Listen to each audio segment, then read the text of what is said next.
This episode is brought to you by CuriosityStream. Get free access to Nebula, the streaming-nominated platform built by and for creators, when you sign up for CuriosityStream at the link below. As the world rolls into its 9th month of the pandemic, many countries face rising cases and record daily case numbers. The United States alone accounting for nearly 10 million infections and almost 250,000 dead since March. As I predicted would be the case in a previous video, COVID is still very much a threat, and we've seen a new surge of cases as the country moves into the autumn season. But though we're certainly not out of the woods yet, and it would be foolish to think otherwise, there is a small glimmer of hope that we could see an effective vaccine in the very near future. In this episode, we're going to look at a promising vaccine that could be approved for emergency use as early as December. But we'll also consider the very real concerns with its distribution, cost, and the tremendous profits US corporations stand to make from the suffering of innocent people. On Monday, November 9th, American pharma giant Pfizer announced that a clinical trial of their COVID vaccine had proved more than 90% effective. That's a promising figure, especially given the fact that the virus has already killed more than 1.2 million people around the world, and a medical solution is desperately needed. This particular vaccine, developed in partnership with the German drug company BioNTech, was not one of the original 9 candidates developed at the World Health Organization's COVAX research facility, which aimed to develop a vaccine that could be produced and fairly distributed to populations around the world. This will be important later. If Pfizer's trial results are accurate, a 90% prevention rate would put this vaccine on par with other important drugs like the childhood measles vaccine. As far as we know, or at least as far as Pfizer has revealed, there are no serious health risks associated with their drug. They're still in the required 2-month period of collecting drug safety data, but if everything checks out, we can expect Pfizer to request FDA approval for emergency use later this month, with initial rollout potentially beginning as early as December. Company executives have claimed that by the end of the year, they'll have produced enough of this vaccine to immunize 15 to 20 million people. This isn't the only vaccine in late-stage trials. Pfizer's drug is only one of 11 separate trial vaccines, 4 of which are based in the US. Since the virus entered the global spotlight, there's been a flurry of activity as pharmaceutical companies around the world try to figure out a solution, some with the partnership of the World Health Organization and others without. As with any new and critically important drug, independent scientists have cautioned that we don't know enough about it yet. There's still much data to be collected, and we can't even be certain that Pfizer's offering will yield permanent immunity. This information will become available as the clinical trials progress, and the trial is projected to end once 164 people out of the 44,000 participants have developed COVID-19. With the current rate of infection in the US, that shouldn't take long. Now, like just about every aspect of modern life, the business of vaccine production has been twisted by politics. One federal campaign, Operation Warp Speed, offered Pfizer $1.95 billion to deliver 100 million doses of COVID vaccine to the federal government, which would supposedly be distributed to the American people free of charge. At the time, this was the largest such offer from the US government. Pfizer executives have attempted to distance themselves from any kind of political deal-making, saying, "We were never part of the Warp Speed. We have never taken money from the US government or from anyone." That sounds reassuring until you realize that they absolutely have taken money from the US government. Specifically, over $500 million in public subsidies and assistance.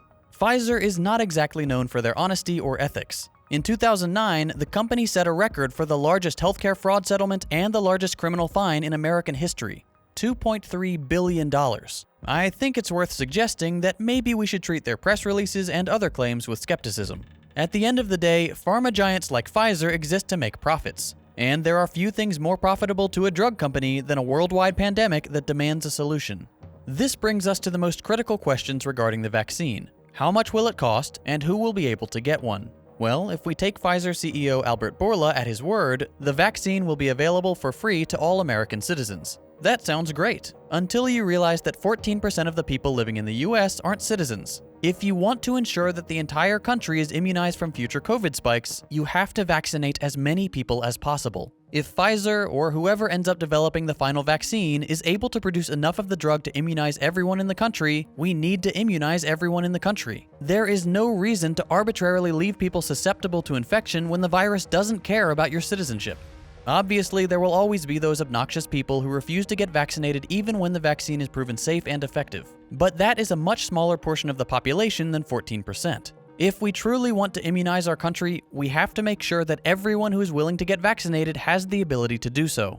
Of course, this statement by Bourla could just be him misspeaking. He may very well have meant that every person living in the United States will have access to the vaccine for free. If that's the case, great.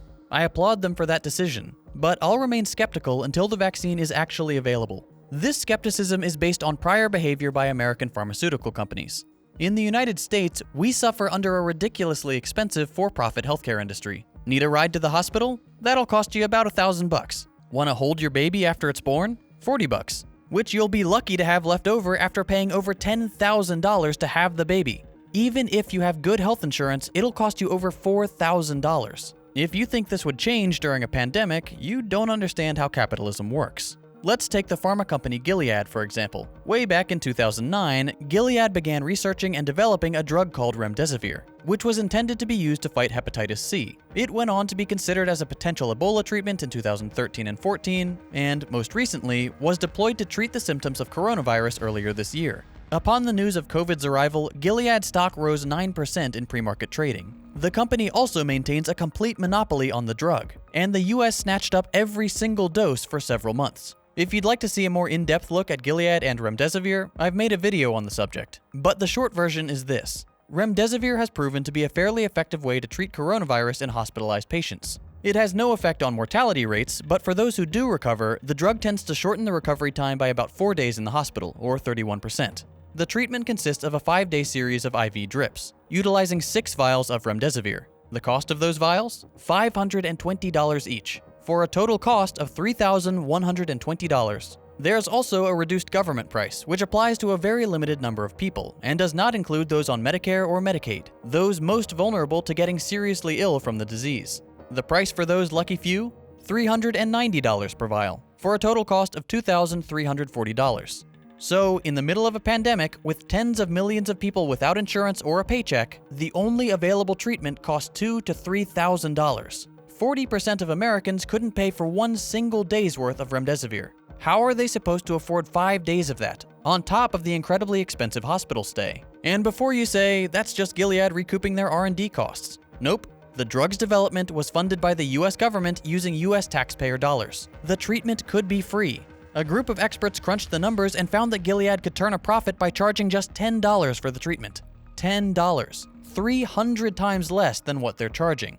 Yeah, but they could make more money. This is how pharmaceutical companies operate. They accept government funding, deny that they've done so, make promises they won't keep, and when their product is ready, they'll slap a multi-$1,000 price tag on it. It remains to be seen whether this will be the case for Pfizer's COVID vaccine. Pfizer is pretty widely reviled as a company completely devoid of decency, so I wouldn't be surprised to see a steep fee attached to their drug. We won't know for sure until next year. We might see an early version of the vaccine used in emergency cases, but according to Pfizer's roadmap, the official rollout of the final vaccine for at-risk populations should occur in the late first quarter or early second quarter of 2021. One final red flag is the company's claim that they have a, quote, acute funding gap of $4.5 billion that could slow access to the vaccines in low and middle income countries. This seems to indicate that Pfizer is willing to hold the drug hostage until someone coughs up another huge round of funding, effectively ensuring that they make a healthy profit off the vaccine. Americans tend not to care about other countries, so as long as US residents are provided the vaccine, it will likely go unnoticed if Pfizer sits on a massive stockpile of vaccines until other countries pay their exorbitant ransom. Pfizer looks like the good guy for providing supposedly free vaccines to Americans, and the rest of the world continues to fight the disease until Pfizer is happy with the pile of money they've accumulated. This is not how it should happen. Any eventual COVID vaccine should be made available to every person who wants one. The profits of a single company should not determine who lives and who dies. At some point, we need to realize that there are things more important than money, and human life is one of them.